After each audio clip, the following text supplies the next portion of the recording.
Really? We're just okay. Hi, Zach. Well, I thought I would think of something by now, but I just That's the problem with intros, isn't it? You really just launched us into this, didn't you? Yeah, 100%. Someone's missing. Who? I can't remember. Is it me? I don't think so. You? Yeah, you're real. I'm doing so Am many I physical real? comedy things that it's annoying me that we don't have a video thing right now. Yeah, I that reached is over true. and poked Zach, and then I looked over where the empty seat, where actually Zach would normally sit, because Zach's where I would normally sit. So oh, I'm sitting in Ryan's seat. That's it. Oh, That guy. Oh, yeah. Yeah. We got rid of him. Yeah. He's gone. Yeah. He's dead weight. Usually it's We me. didn't need him. He didn't contribute anything to this project.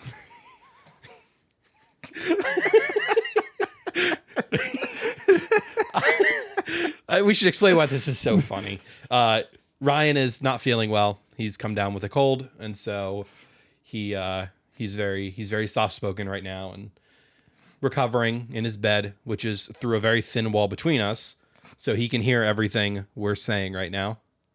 And so I wouldn't be surprised. I was kind of speaking slowly here in case he barged in to start to pick a fight immediately, but he didn't.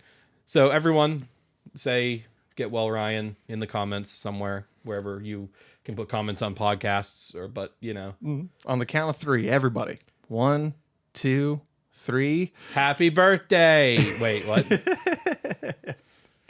So hopefully the listeners will have some interaction with that. Yeah, Have some exactly. fun. Welcome to Pop Culture Unboxing. Did we do that already? No, I don't think so. Okay. Hi, it's the show where we talk about pop culture, which is movies, games, TV, and other things. Music. That's it. Books too, occasionally. Technically, those are all things that are pop culture. Yeah. You know what else is pop culture? Bacon? Yeah, it is. You're right. Yes. You know what else is pop culture? Sarah Jessica Parker? Yeah, she's an actress. She's pop culture. Okay. I was just thinking about horses. Rick and Morty. Oh, yeah. There's a new episode. Did you watch it? I did. You gave it a looky look. I gave it one of them there looky looks. Yeah, and how did it look for you? It looked. Episode 3. I don't think we talked about episode 2 at all. Did we not talk about episode 2? I don't think we did. I thought we did. Maybe we did. Maybe we did. Oh yeah, we did. Yeah, we did. Okay, we did. God, we're bad at this. Our initial project here was just to make this so bad that Ryan just fights through his cold and comes back. Was infecting Ryan a bad idea? You were in on that plan, right? Yeah. Okay. Yeah. I did the duct work. So yeah, can we agree that that episode of Rick and Morty wasn't as strong as the first two? No, it definitely wasn't. Rick and Morty came out of the gate swinging. Yeah. They did the Narnia setup, and then they just had this. Oh man, I'm losing. What was episode? It was 2? the Asimov cascade. Oh, with yeah. all of the replicants or whatever. Yeah, all the The decoys. all the decoys. Yeah. Yeah, I was trying to think of what they were called. No, yeah, the first 2 came swinging. This one was very clearly a setup for later Yeah. episodes. Yeah. But the question is it going to be later this season, or is it going to be in the future, in future seasons? I mean, with 5 more seasons to go, I imagine it's probably for later. I'm sure we'll see payoff in the short term of some sort, but I guarantee there's long-term payoffs too. And I guarantee you this isn't the last we've seen of, what is her name? Planetina. Yeah, Planetina. The very, I wouldn't even say thinly veiled Captain Planet ripoff. She's just straight up Captain Planet. Oh, yeah. Except the kids grew up and merchandised her. Yeah. Which I actually thought they did a pretty good job with that. Yeah. And that's one of the things that Rick and Morty has done pretty well is replicating other characters and changing them enough to where it's very obvious who they are, but it's still completely their own character. Yeah, and it lets them kind of make fun of things like that. Like, oh yeah, that's probably definitely something these kids with this kind of power would do. Yeah. When they grew up. Yeah, and it was I did enjoy have you here, let me go from this perspective. Have you noticed that like Rick and Morty haven't done anything together this season? Yeah. Yeah, that's kind of interesting, actually. Yeah, and I'm kind of wondering where they're going to go with this. I mean, I think a big part of it is I think they're trying to, or we're starting to see Rick kind of being separated from the family of like, because I think the big theme thread of the last 4 seasons was that he had kind of driven a wedge between a bunch of them, between all of them, and now Beth and I always forget the mom's name. I just said Beth and Jerry. God. I always forget the mom's name. Oh my God. Right after I said Beth. That really says a lot about Jerry that I said Beth and pictured him. Just Beth and male Beth. Yeah, male Beth. They seem like they've got it back together finally. And now with Morty's big speech to his mother about how what did he say? Because it's a really good line. Where he basically calls his mom out for like, every time I open my mouth, or every time I have an issue, you roll your eyes and act like it's an inconvenience for you, or something like that. And it's just, he calls them out. Yeah, and I think it's one of those things where, because they've done the Beth and Space Beth, like, because they made a point after season 3 where they're like, okay, we're done with the, like, they break that fourth wall, and they're like, hey, we're done with, the issues between me and Jerry. We're going to be a normal family, and like now we can just move on and go on from here. Yeah, and I think they've done a pretty good job at maintaining that, while still kind of keeping true to the fact that like Beth knows that she's settling. I think they did really good with the app episode because like they make a point to where it's like Jerry and her don't actually meet, but they make it work. Yeah, and I think that's. It's one of those things where like you can really get deep with the meaning on it, but yeah, I find it really interesting that Morty and Rick have not done anything together this season yet, and I'm wondering how they're gonna line that up. Like, do you think they're gonna?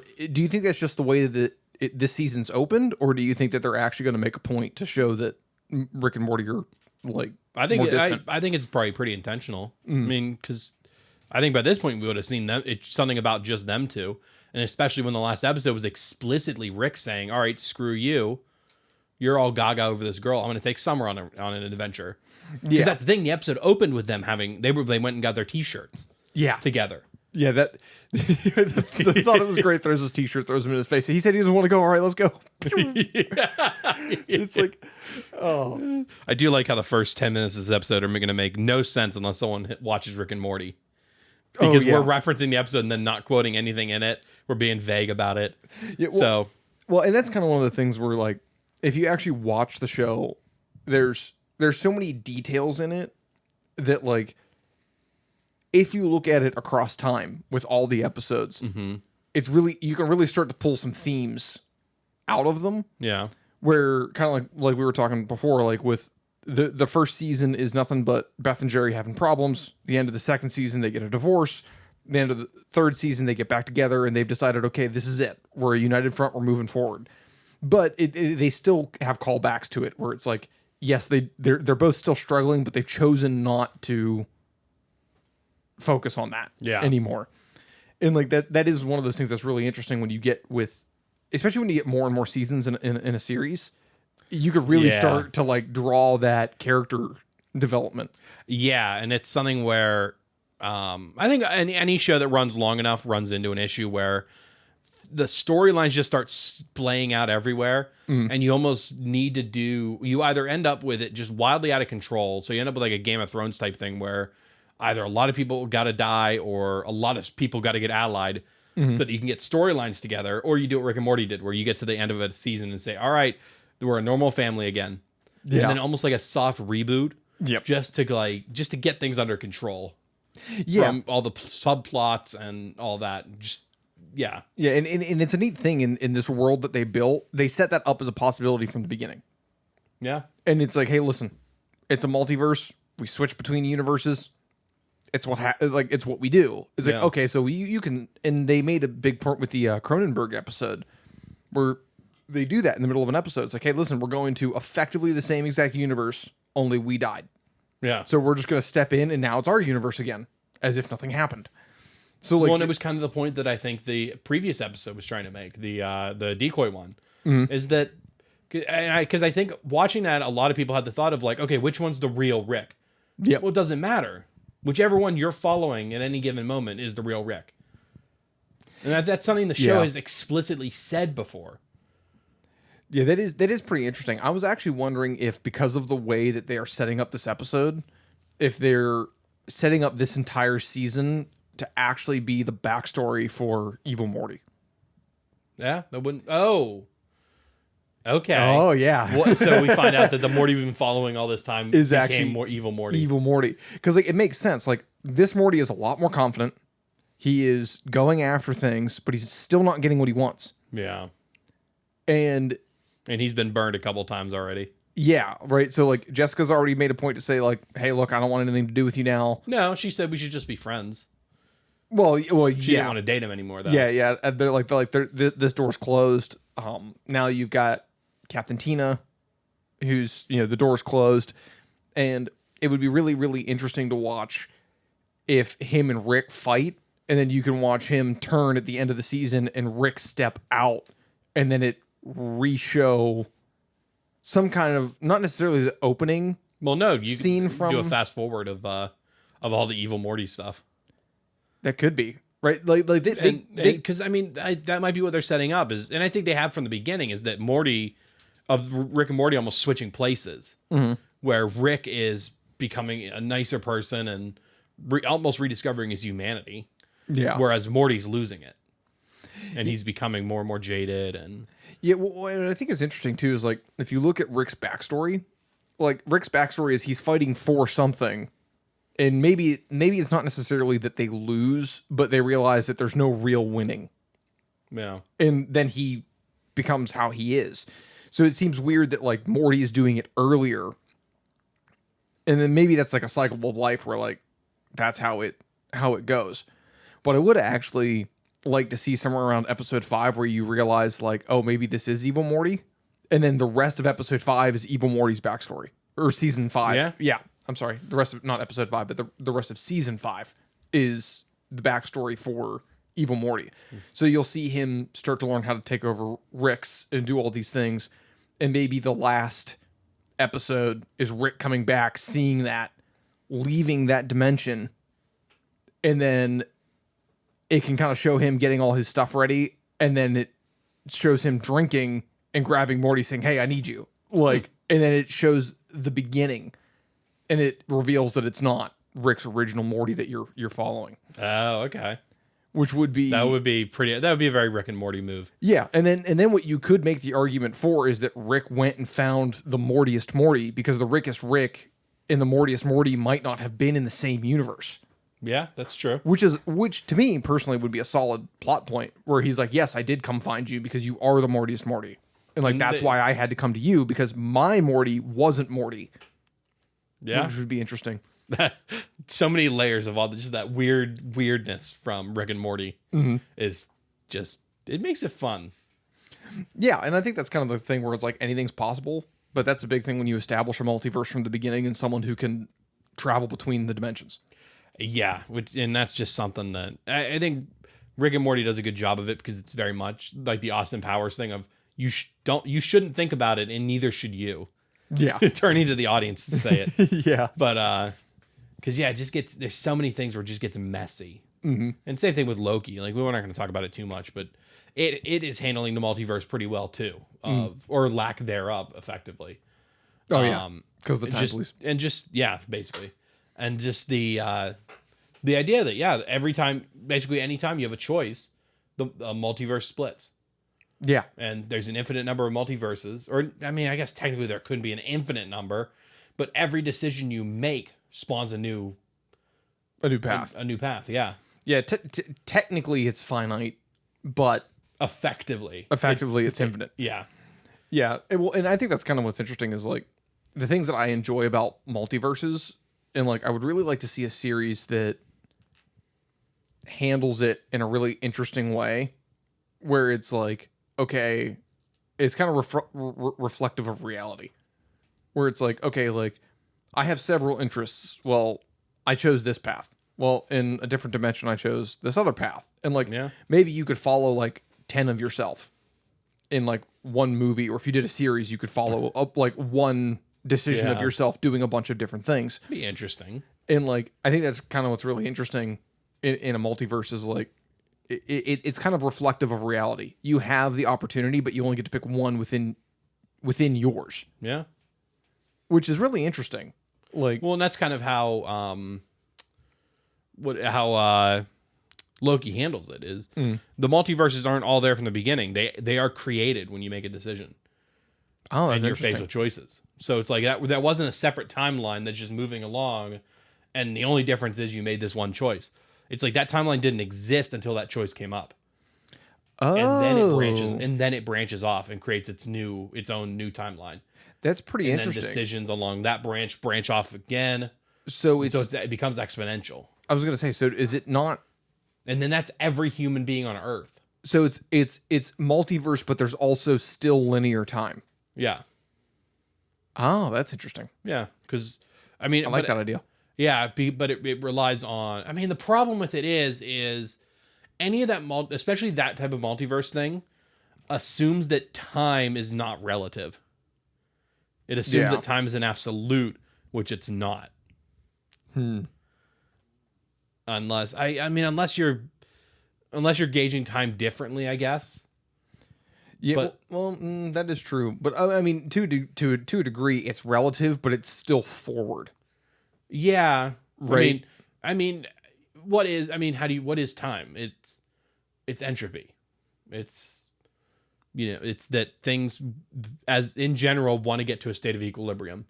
A hot cup of coffee gets cooler, wants to go to room temperature, and a cold bottle of water wants to get to room temperature. And that's just when they talk about the heat death of the universe. Yeah. It's just when entropy is ended. Everything is evenly distributed and evenly heated, or even an even amount of energy. And that's all it is. Anytime you do anything, it's entropy. You're expending energy, and you're adding to it. So what you can interpret that to mean, Zach, is that you are directly responsible for the eventual heat death of the universe. Because everything you do is contributing entropy. I knew I wasn't good enough. Yeah. But if it makes you feel better, so isn't everyone else. Oh, there was a really good joke I could make, but this isn't a political podcast. I'll let you, the viewer, insert Oh my what god! you think Yes, I would I have got said. it. I hate how Google Chrome, every time I open a new tab, it gives me this notification saying like something or other, and then it pulls me out of typing. Oh yeah. I want to look up the dictionary definition of entropy because the thermodynamic quantity representing the unavailability of a system's thermal energy for a conversion into mechanical work, often interpreted as the degree of disorder or randomness in the system. Does that make sense? Wait, hold on. Wait, say that again a little slower. A thermodynamic quantity representing the unavailability of a system's thermal energy for conversion into mechanical work, often interpreted as the degree of disorder or randomness in the system. The second law of thermodynamics says that entropy always increases with time. And the whole thing of like unless it's total random chance, things don't how to put it? They don't fall into order. Like Yeah. if you dropped a pile of bricks on the ground, they're not going to land stacked up in a neat triangular pile. They're going to land in a pile, Yeah. scattered. And so it essentially goes along with the thing that order is not the natural state of the universe. Chaos is. Oh yeah. And order is something that you have to make, but to make it you have to introduce more chaos into the world. 100%. In a Controlled chaos. Yeah, in a weird abstract way of putting it. No, 100%. Because that's the thing is by heating that cup of coffee, you're adding more energy to it. But by doing that, you're using pulling. energy from something else. Yeah, 100%. I think that's one of those things that's Like really that interesting. energy. Yeah. That's a conversation I've actually had with a bunch of people lately. Is because believe it or not, I actually like to have philosophical conversations. Do you? Yeah, I know, right? Oh, I thought Well, that you the best know way to it. put it is you're basically taking energy, putting it into the coffee cup to heat it up, but then that energy is not going anywhere. It's just dissipating at that point. Dissipating. I mean, yeah. Yeah, I mean, you're consuming it and you're getting energy from the coffee itself, but the energy it took to heat it up is just gone at that point. And that's energy that can't be harvested or can't be harnessed again. Yeah. And so every time you do that, you increase the entropy.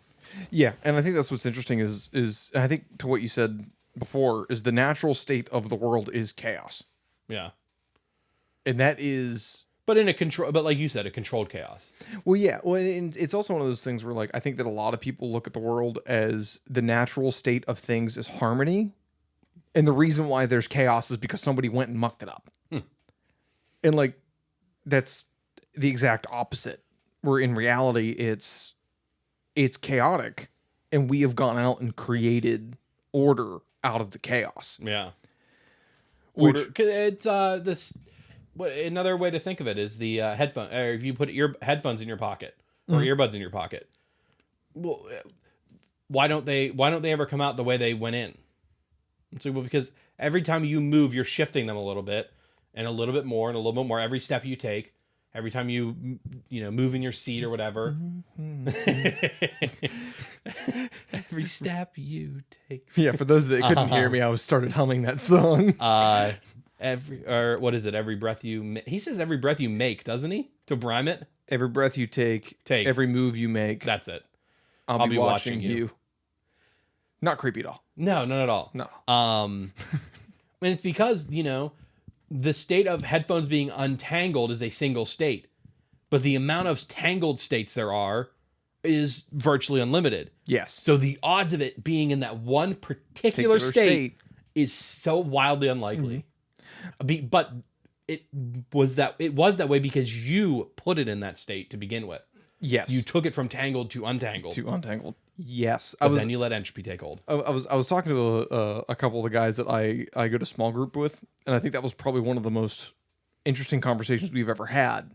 Is like, I made a point to tell them, I was like, if you want to do something, the odds that you're going to do it right are, damn near impossible, because there's literally an infinite amount of ways to do it wrong, but there's only a handful of ways to do it right.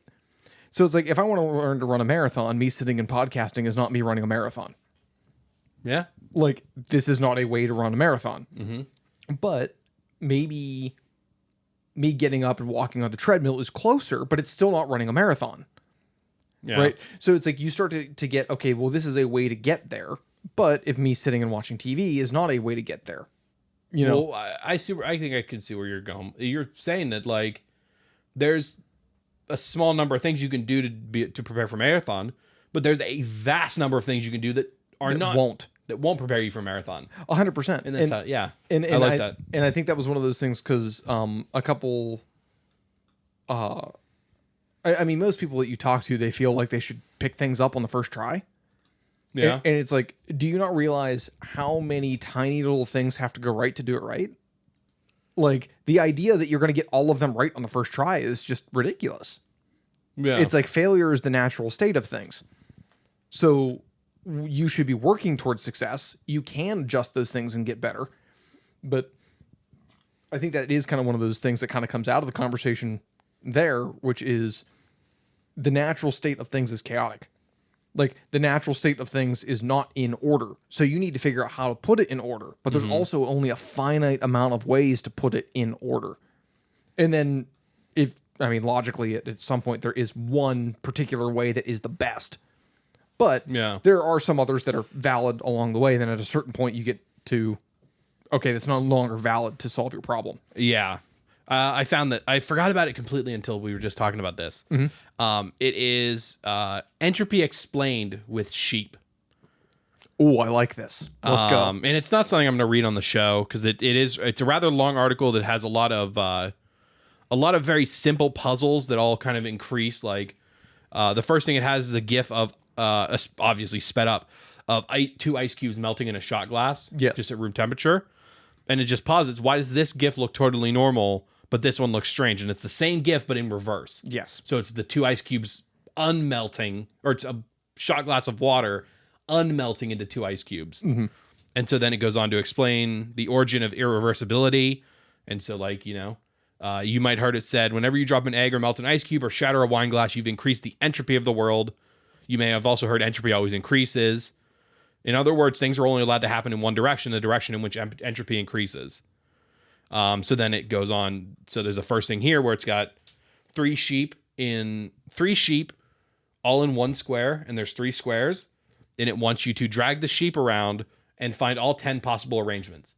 So like 2 sheep in the first square, 1 in the third, all 3 in each one sheep in each square, 3 in each square, and so on. It wants you to find all of those, and then it gets more and more complicated of explaining it, but like in a way that makes sense. This is how I learned a lot about entropy. Yeah. So if anyone on the show, I'll put a link in the show notes for it. It is what is it? atishb.com, aatishb.com/entropy. And it's really fascinating. That is pretty cool, because like I think that's one of those things that's interesting. Like I won't get into politics, but it is something that like does kind of get political, where there's this idea like society is something that has been put in order. Yeah. And the idea that we could make it even more in order is extremely difficult. Well, yeah, and it's the unscrambling an egg or something like that. Yeah, and it's so much easier to drop the glass and break it than it is to improve the glass. Well, I don't know, but I don't know about all that. Is like, because, I mean, I think I agree with you. Where I think you're going with it is that society is basically a handful of people trying to make order of a bunch of people. Yes, but at some level, the more autonomous each individual person is, they can control the amount of chaos in their life, which controls the chaos around them. And so they're able to navigate it. And if you multiply that by all the people having their own responsibility for it, it naturally causes order. Well, yeah, that is true. And I think that's our society in the United States.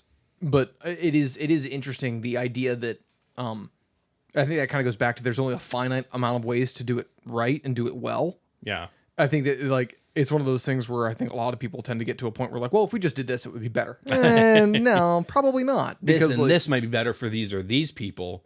Yeah. But there's no solution that's perfect for every single person. Yeah, which is like super interesting. And I think that's one of those things where, because I used to kind of be like that especially when I was younger, I was like, well, if we just did these different things, like things would get better. It's like, well, and the older I got, the more I was like, I really, really, really got to think about what exactly would happen if I made this change. Because the idea that I got it figured out is probably, it would be so wrong. But maybe over time I could. And I think that's kind of the thing where it's like, especially in... You hear about the teenagers that know everything. Yeah. And then you get older and you realize how much you didn't know. Well, I think it's really interesting, especially because like when you're younger, and like it does have to be with being younger and not being as well read and not understanding as much in the world. If you read what the Columbine shooters said, it was so interesting because like they were just completely illogical. Like one of them made a point to say, he's like, I hate all black people except for the ones that are cool. It was like, okay, so you don't hate all black people. You just don't like the people you don't like. Yeah. It's like you have no idea exactly what your problem is. Like you don't understand what you're even thinking. Yeah. And I'm sure you could ask him too, and I'm sure he wouldn't have an answer for it, but it's like, so why do you assume that, you have black people you like, why do you assume that all of the others aren't just like the ones you know? Like, why do you assume that everyone's different rather than that everyone's generally the same? Like, that's the big thing you learn later in life. Yeah. Humans aren't all that different, from each other. Like, we're very similar, especially when you grow up in the same area with roughly the same circumstances. Yeah. And I say roughly because there's obviously a ton of differences between families, but yeah. You hear just all these people. The one that gets me is all the people that think that they're a loner and they get it done better themselves and they're better off on their own. It's like, unless you have a mental issue, which some people do. Some people, what's the term? Not sociopathy, but just they genuinely don't like being around other people. Introverts?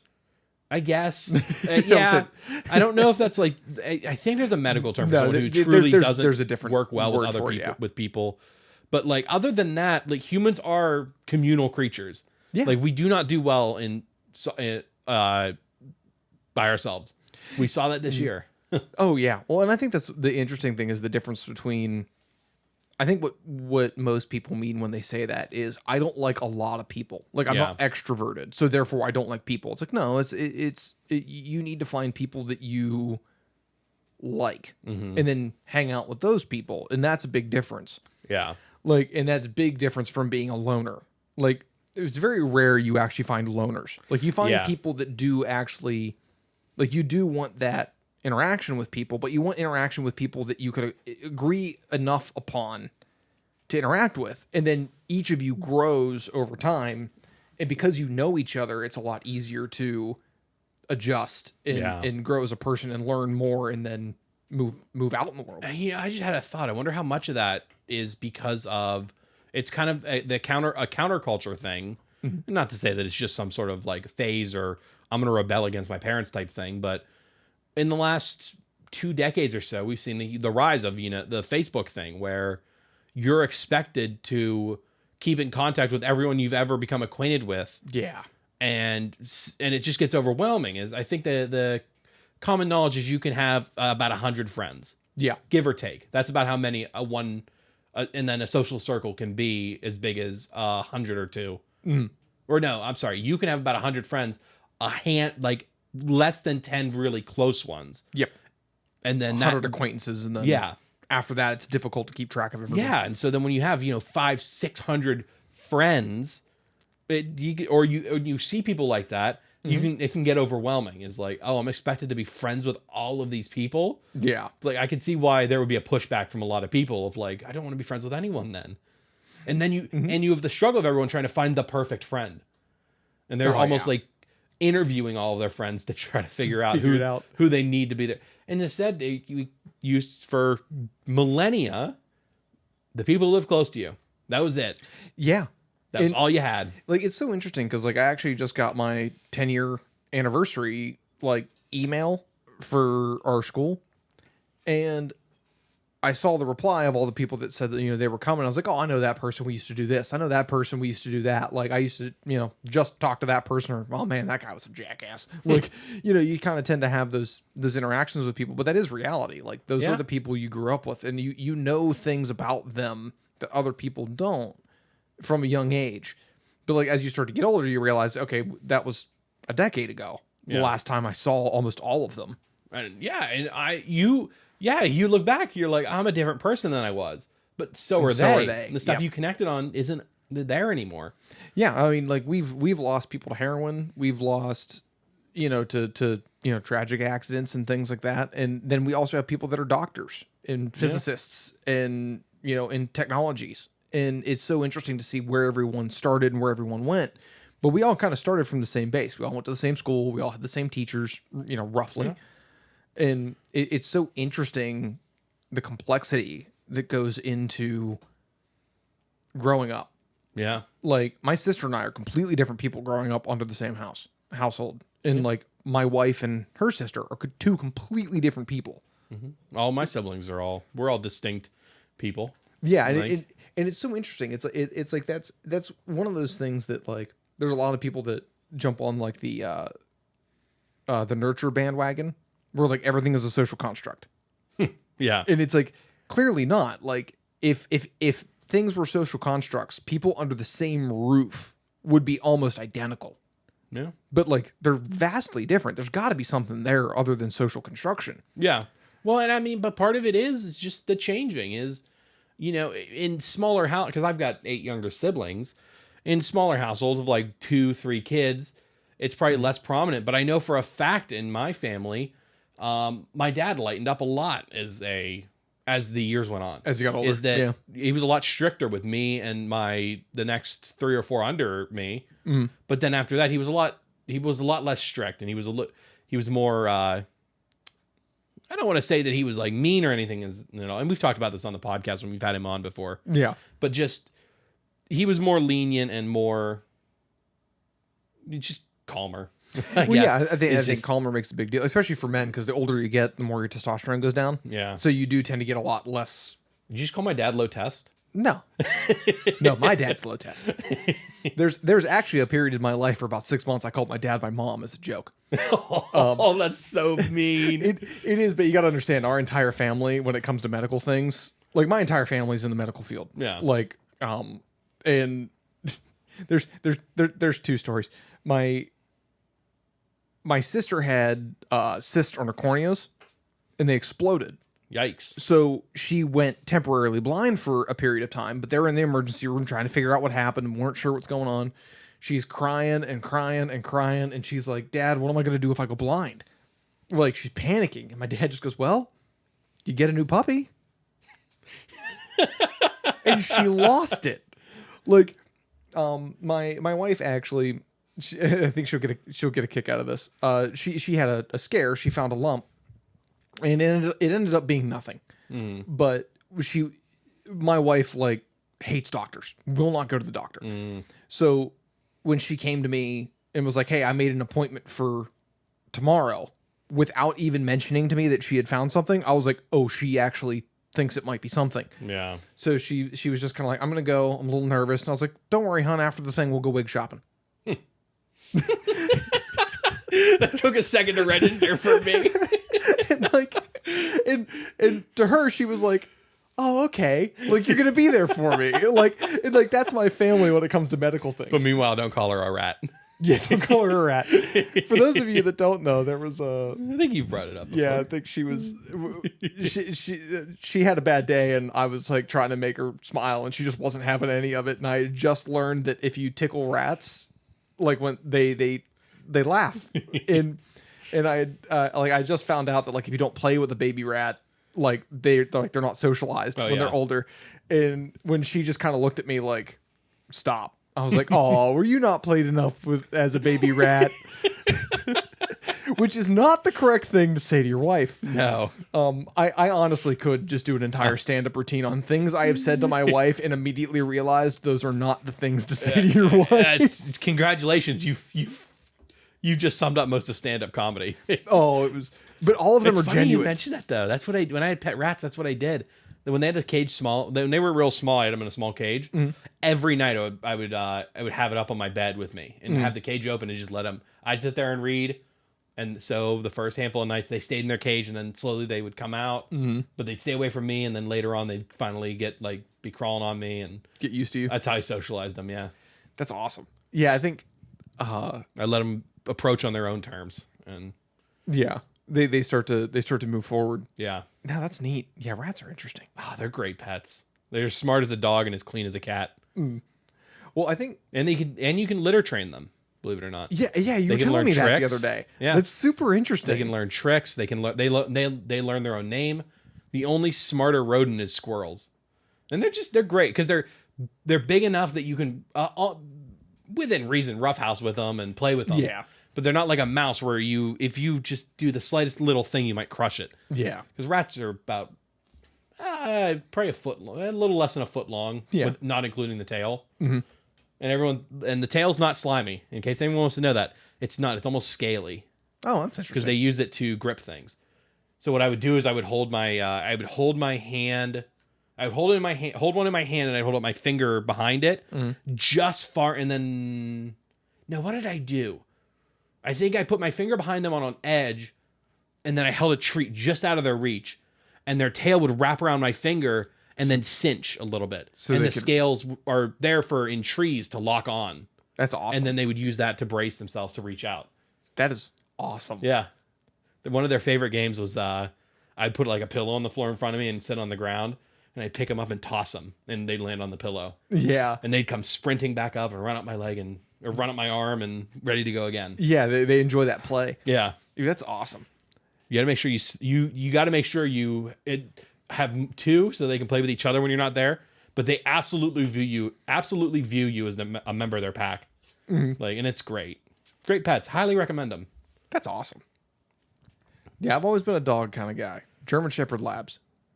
Okay. That was our first pet was a lab.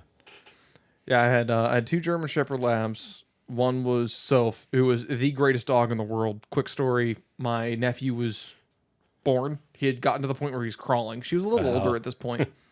She loved the kid. just kind of hung out with him. He starts crawling on top of her and like going over top of him. When he starts to fall, he reached up and grabbed her face like right next to her eye as he was falling backwards. And my first thought was, oh no, she's going to snap and bite him. And she just rolled, no yip, no nothing, and was just like, okay, I'm going with you. And just rolled with him. And I'm sure she, like, I feel like dogs like that view the kid almost as like one of their own puppies. Oh, 100%. When he first came home and was crying, she'd go up and lick his foot. And then That's cute. My dog, Sam, my nephews were toddlers at that point. So she grew up with them and she learned how to be real gentle. If you go to give her a treat now, she will not bite it. She sticks her tongue out and grabs it with her tongue and then slowly brings it in to her until she eventually nibbles on it and takes it from you. Because she learned, like, you had to be gentle with the boys. So when she learned how to be gentle with the boys, now she's gentle with everyone like that. But she was a puppy growing up with toddlers, which was a lot of fun. She also used to play ball by herself. So I lived with my grandparents for a time, and she went there with us. Well, my grandparents were probably about 70 years old at this point, and she loved playing ball. She would chase a ball for hours, which, you know, there's dogs that do that. Well, she realized if she went to the top of the steps and laid down and dropped the ball and waited a second, it would be pretty far away and she could chase it. So she started playing with herself. She would go to the top of the steps, drop the ball, and chase that down. way. Oh. She started playing ball with herself. Okay. So yeah, but that's kind of the thing she learned, that she could play ball without me around, because she could drop it down the stairs and she would go flying for it. Oh, she was such a smart dog. Oh. We had to we took our dog to the vet yesterday because she had one of her nails was, I guess, like, and my sister knows more about this than I do because it's more her dog. Oh, but I thought you were gonna say a put down story. I was like, oh no. She had one of her because what do they call their thumbs, basically? Yeah, the little dew claws, I think.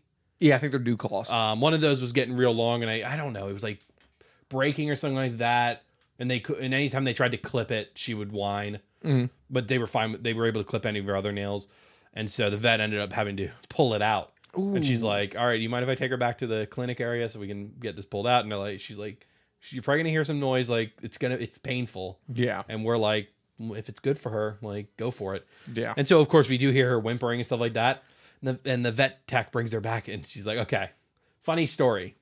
We pull it out, not a peep from her. But when we're holding her still to put pressure on it, that's when she starts yipping." Yep. She just didn't want to be held still. That's so funny. Yeah. Dude, we had a all of her lab tests came back except for urine and stool samples. Green across the board. Oh, good. Dog's real. She's like 6 years old, so yeah, she's getting up there a little bit. She's getting a little bit of that gray around her muzzle. Oh yeah, it's still a ton of energy. Let you know that they're old. She's a Beagle rat terrier mix, as best I can tell. Ooh, so Beagle terrier mix. That's an interesting one. She's killed 4 rabbits. I think I mentioned that last. Yeah, you did. She hasn't killed any more yet. Killed more rabbits than as Ryan, far as I know. or people than Ryan, which is if you consider people rabbits. That's right. People. I forget. The statement presupposes that you consider rabbits to be people. We actually had a blue pit bull. Its head was like 2/3 of its body. This is what Ryan used to have. Was all muscle, but he started picking up his back leg every once in a while. Like, okay, whatever, no issue. Never nothing. Super sweet dog. We had a neighbor dog that had gotten out, come up, grab this dog. His name was Bam Bam. Grab Bam Bam by the back of the neck, start dragging him down the driveway. This dog, which could have killed that dog in a minute if it decided to, is just looking up like, "I hate to bother you, but there's nothing that I can do about the situation. Can you help?" I'm just like, you know what I mean? Like, yeah. Like, how did you not just turn around and eat that other dog? He was super gentle. But we had found out the reason why. But I thought pit bulls were the most violent dogs, and they would kill anything they saw. Super violent. They'll just let you drag them all around, and they just look back to you for help. But he ended up. We took him to the vet, and he had his back hip was not only out of socket, but it looked like a triangle. Or not the hip, the leg bone, so you got the socket and then you've got the ball. Yeah. The ball looked like a triangle. Yikes. And the doctor goes, I don't know how old this injury is, but this dog shouldn't even be walking. Dog ran full blast. Didn't care. So they get him surgery because they found a place that would actually do it cheap, because at a certain point, I hate to say it, but at a certain point, it's not worth it. That's what I said when we went to the doc. Because Mocha, she's had this little lump on her butt for a while, and growth or something. Yeah. And so we were having them look at it, and the doctor said, like, if this is melanoma, it'd be pitch black, and it's like a brownish. So she's like, it's more than likely it's benign. Yeah. And so don't worry about it. But my mom said, can you pay for it, and I'll just pay you back after. And I'm like, yeah, as long as it's not like 5 figures. Yeah. She's like, if it's 5 figures, just have her put down. Dude, I think so. I used to listen to Glenn Beck a long time ago. Yeah. Now I got to Glenn Beck after he was going through his I'm gonna mix comedy and politics thing. So I got to listen to the calm Glenn Beck that was like, hey guys, let's just talk. So, but his funniest thing he ever said was when Ebola was really rampant over in Africa, and somebody had come back from Africa with Ebola, and they were in Texas, and they were throwing a huge fit because the lady had a dog. Well, dogs are carriers of Ebola. And he's sitting there on the radio, and he's like, you know what you do in this moment? You tell the lady, listen, your dog's fine. Don't worry about it. Put the dog down. And I'm just sitting there losing it, where I'm like, I totally get it from both sides. On one side, you're like, it's not worth it. I'm sorry. But on the other side, you're like, don't you dare touch my dog. Yeah. Yeah. That's love our pets. Exactly. Yeah. Animals are great. I'm definitely I'm more of a cat and a rat person though. Although I know better than to mix them, at least unsupervised. Speaking of, is Tom and Jerry coming out soon? I think it already came out. Did it already come out? I think it was awful too, which I could have told you it was going to be. I feel like that's one of the ones that I would like to actually see if they did it justice. Tom and Jerry movie. I guarantee you they didn't. 5.3 on IMDb, 31% on Rotten Tomatoes, 32% Metacritic. Yeah, it was not great, apparently. Because it's just I think I talked about it when the trailer even first came out. Is the magic of it was that it didn't have the people and stuff like that. They told all their humor through physical comedy. Physical comedy, exactly. Yeah. They weren't talking or anything like that, and so when you start adding in these people for a feature-length movie, because people aren't going to go, the studios don't think people will go pay to see an hour-long cartoon where no one talks. But it's but why not? Why not try it? Yeah. To be honest with you, instead they turned it into the best part.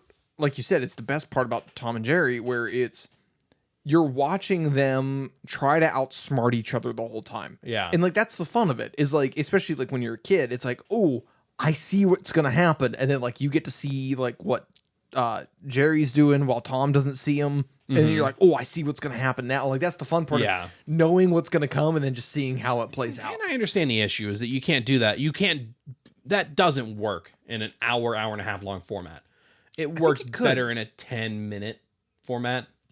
I think it could, and the only reason why I say that is because Godzilla did so well, and all of the critics were I want more human emotion, and all the people were I just wanted to go watch monsters fight. I was saying that, yeah. And I think that's something that. But they're right in a way. Is I say that, but I'm kind of joking because I recognize that you do need people there. You need to set the stakes. If there's 2 giant monsters brawling for an hour and a half, why should I care about it? It engages the part of my brain, my reptile brain, no pun intended, that likes to see big action things happen. But the human part of my brain is totally just uninvolved, where it's okay, so what? They kill each other. One CGI thing is dead and another one's not. But then you add people to it and you show relationships between the people and know if this monster wins, all these people are dead. Yeah. And then my human sad brain could be, oh no, that would be terrible. I hope monster that is good wins.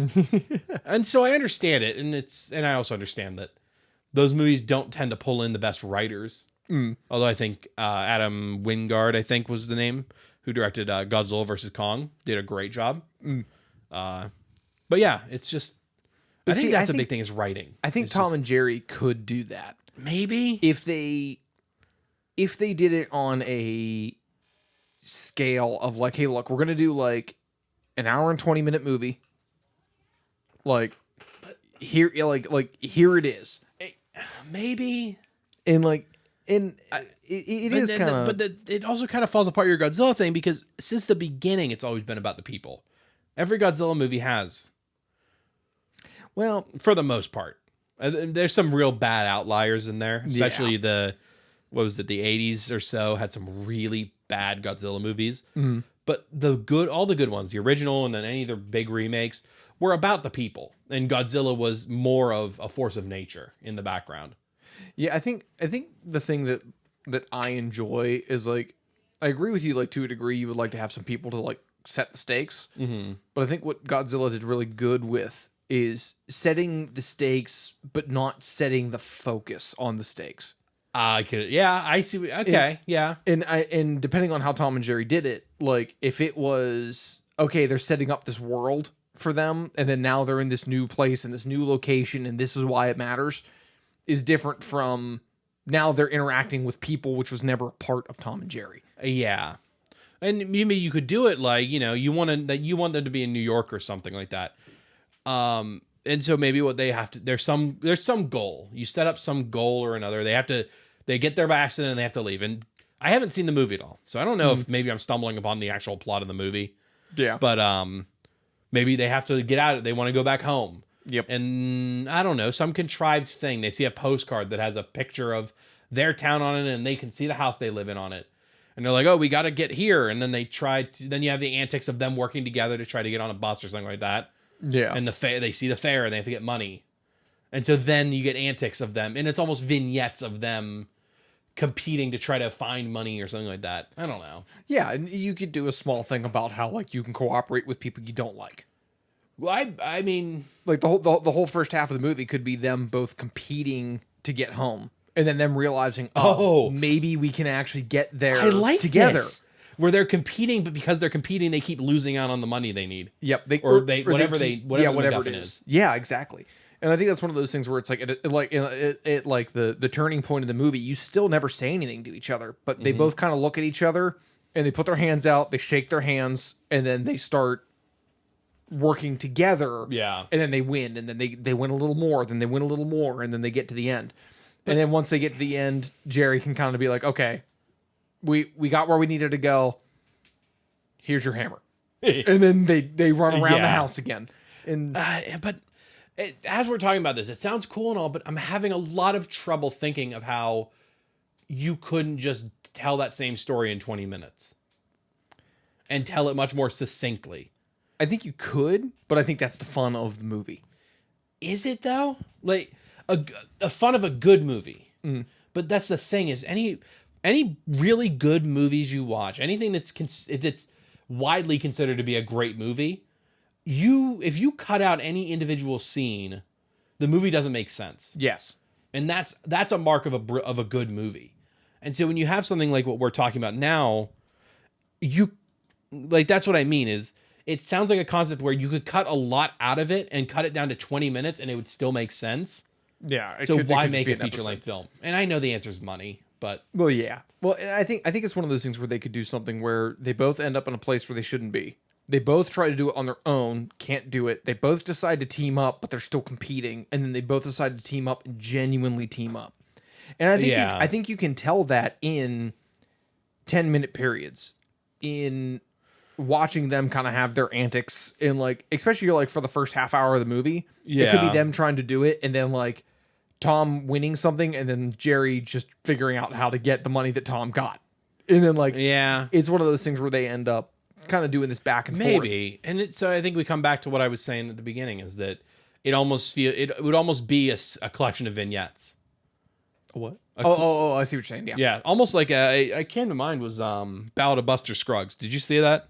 No, I did not. On Netflix. On Netflix, it was a Coen Brothers film in quotation marks, but it was actually a collection of I think 6 Western vignettes that were all short, or not rather short, but they were all shortish, and they added up to about 2 hours. And it's a fun movie. It just tells interesting stories. I think one of them is some cowboy getting his hands on some futuristic technology or something like that.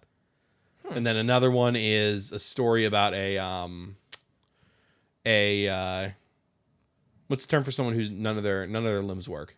Quadriplegic. Yeah. Yeah, quadriplegic boy and a man. Quadriplegic boy is played by the kid who played Dudley in Harry Potter. Oh wow. And Liam Neeson plays the guy who is the kid's got an extraordinary singing voice. Yeah. And so he's carting him around the frontier to perform, to make money.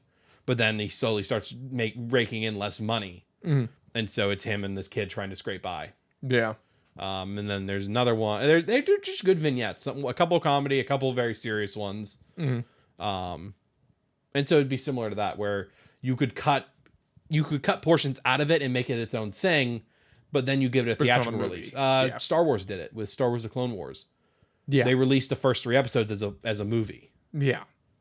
And so, no, yeah, I find those to be interesting, and I think that's one of those things where like I'm going into something like that, knowing what it is. I'm fine with being a movie. Like, yeah, me too. Like knowing what it is, like, and again, it's not going to be one of those. Like you're completely correct. It's not going to be one of those things where like in 10 years you go, "Hey, did you ever see this movie?" And people go, "No." You go, "Oh, we got to watch it." Yeah. Yeah, and it's not like The Princess Willow. Bride.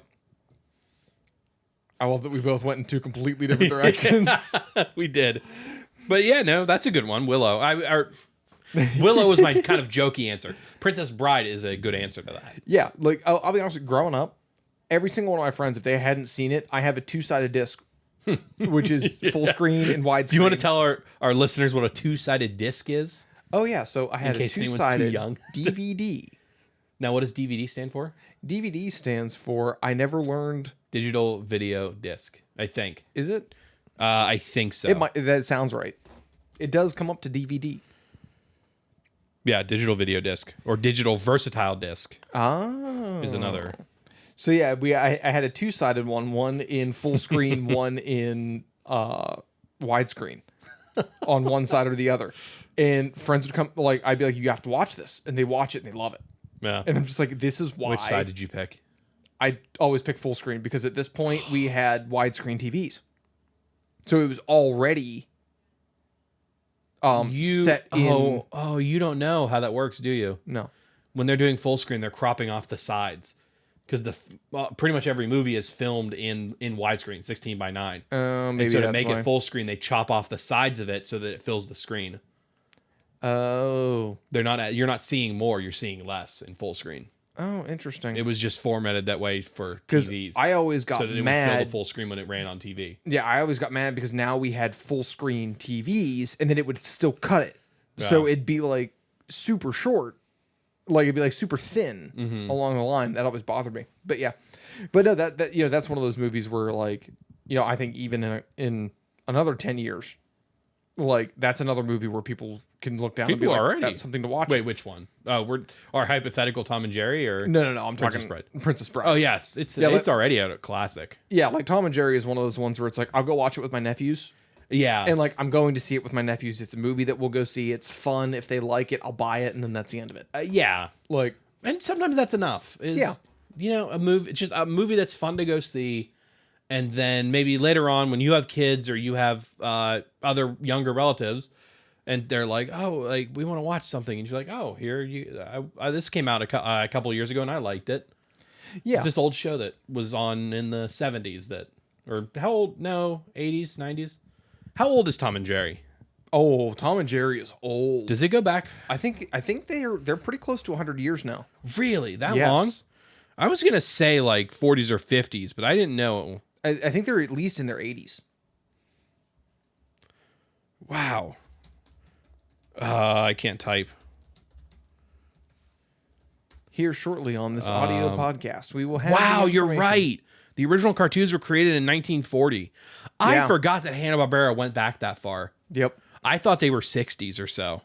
Yeah, no, and that's it's one of those things where like it's now generations that know it.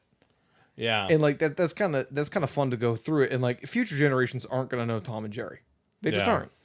And like, but I think that's fine. Like you're not like not every movie has to be this epic thing where you need to see it and it has to be great. Some just need to tell a good story. Like Yeah. like I still love what is it, Pretty Woman? Yeah, I think you brought that up last week, didn't you? I brought it up before. That was Or- actually it was one of the times where Ryan looked at me and went, sometimes you say things and I just don't know if you're serious or not. And like that was one of them. But like I love that movie because it's a story about somebody who finds out that she could be more, and like it's not giving herself up to be more. Yeah. And like I thought that was a really cool story. It's not a phenomenal film.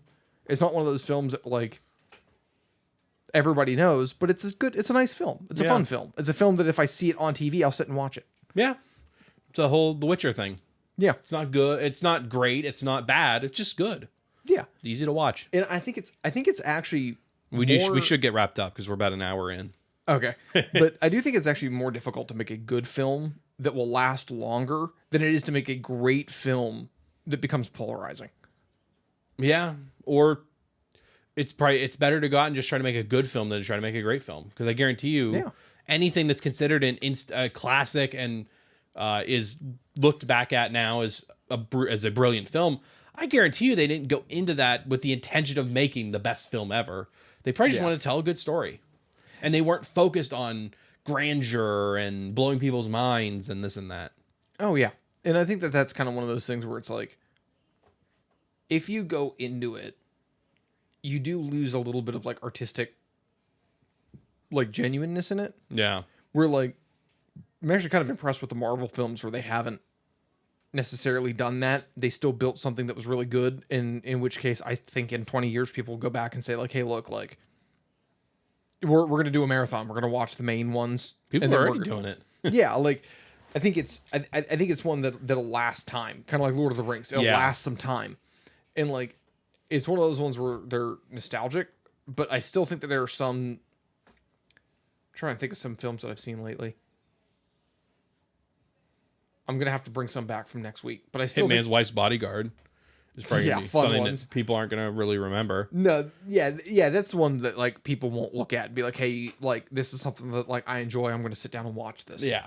But I do think that there are plenty of films that have come out recently that are good enough to last a generation or two that don't have to be absolute masterpieces. No. But that's kind of the fun Or thing juggernauts like Star Wars. yeah. And I think that's the fun part about art is like you can get to the point where like if it's genuine art and you're genuinely telling a story, like even some of it doesn't have to make sense. I mean, if you look at like Disney classics, most of them don't make outright sense, but when you watch it, you're like, okay, like I get what you're saying something. Yeah. I might not exactly be able to say what it is, but you're saying something, and I like what you're saying. Yeah. Like, Or you're saying nothing and it just looks fun. yeah, And Fantasia. It's doesn't have a message or anything like that. It's just animations going along with music. And it's Yeah. great. You can turn your brain off and just enjoy the show. yeah, and that's one of those things that I find really, really interesting. There's my wife did a lot of theater when she was growing up, and I got to like sit and watch her shows, and she got me into some live theater. And the best theatrical shows are artistic. You're there for the fun. You're there for the show. Yeah. Like there are some that I really enjoy that actually have like a meaning and a purpose behind them. Yeah. But the ones that I think that are the best are the ones where it's like, hey, listen, just enjoy this Yeah. event, this thing that happened. We're gonna tell a story. Like I'm not trying to tell you one thing one way or the other, but like at the end of it, you can pull meaning out of the story, but the story never said, hey, here's the meaning. Yeah. And like it's such a big difference. Yeah. It makes for compelling entertainment in general. Yes. You touched all the bases: theater, art, theater. It almost sounded you were talking about painting, is what I pictured Yeah. when you mentioned it before, because it was just vague, and that was good because that's all art is. Mm-hmm. You're just trying to make people feel something. Yeah, I thought it was interesting. My wife and I were talking about art and like what makes art art, and like part of it is what you're saying, and then the talent to put it into an artistic piece. Yeah. So like, there's this guy that's in Vegas. I can't think of his name. I'll bring it for next episode. But he does all these wonderful paintings where like he combines people with other things. Okay. So one of the ones that he has is like people planting themselves in places. So it's a dandelion, and all of the seeds are people as they're floating away. That's cool. And like it's this really neat little thing. Like you can tell he's telling you something, but you can take a bunch of different things from that. Yeah. And his artistic ability is on point. So like it makes it something worth. It makes it worth something. Yeah. Versus somebody can draw the same thing. I can say, man, you're really trying to tell me something, but it's like a doodle. It's like, okay, well, you're telling me something, but it's not really worth anything. Yeah. It's like when you can really combine those two things, it's really impressive. And yeah, and that's why at the end of the day, art is subjective. Yep. Which is why people it's draw rife different with meanings. crime. If you want to hear more about how to commit art crimes, just go ahead and come back to us next week, where we'll have a large talk about art crime and how to commit it. Thank you guys for listening to this long episode. I always like getting deep into the weeds on stuff like this, and we got from Rick and Morty to entropy to dogs, cats, and rats, all the way to what makes art. And so I feel like it was a huge success. Thank you all for listening. Winner. Huh? Said winner. Where? I was getting there. Hey. I rhymed it. Hey. Yeah. Be sure to tell your friends about our show, because word of mouth is huge for podcasts like ours. You can find us on social media and everywhere, Pop Culture Unboxing. If you want to find me, I'm on Twitter, Matt Ross VO, and on Twitch at Jan Jinkle. You can find me on Twitter at little_leaf, LIEF. Make sure you put that underscore in there. I am not a middle-aged Brazilian woman. He's not. And if you want Ryan, you can find him on, I believe, on Twitter and most other social media. He is either RikiTiki252, RIKITIKI, I think. Or he's Red Steak Ryan, and I know he's on Twitch, RikiTiki252. Yeah. And he'll be back next week, hopefully, unless he's dead. Pum, pum, pum. Thank you all for listening. I love you. Have fun.